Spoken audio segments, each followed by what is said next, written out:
নমস্কার। কোজাগরী লক্ষ্মী পূজার দিন ঘরের মেন সদর দরজার থেকে নিয়ে যেখানে মা লক্ষ্মীর আসন আছে সেই অবধি অল্পনা আঁকা অতি শুভ বলে মনে করা হয়।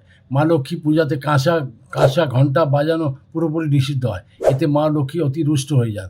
দেবী লক্ষ্মীকে তুলসী পাতা অর্পণ করা নিষিদ্ধ এবং পূজাতে লোহার, অ্যালুমিনিয়াম, স্টিলের বাসনের ব্যবহার করাও পুরোপুরি নিষিদ্ধ হয়। মানে তামার ও পেতলের বাসন যদি ব্যবহার করেন অতি শুভ বলে মনে করা হয়। লক্ষ্মী পূজার দিনে কোনো মতেই কালো রঙের বা নীল রঙের কোনো জামা ইত্যাদি ধারণ করবে না। লক্ষ্মীর ঘট পাতার নিয়ম অতি প্রাচীন যুগ থেকে হয়ে আসছে। ঘটের মধ্যে গঙ্গা মাটি এবং চাল দিয়ে রাখতে হয়। ঘটের উপরে একটা স্বাস্তিক চিহ্ন অবশ্যই এঁকে দিতে হয়। মানে মানে আপনার গেট আছে, গেটের সদর দরজার উপরে আপনি আম্রপল্লব লাল সুতো দিয়ে, মানে লাল মলি সুতো দিয়ে বেঁধে ওটা ঝুলিয়ে দেবেন, অবশ্যই ঝোলাবেন। এতে মা লক্ষ্মীর প্রবেশ অতি শুভ হয়।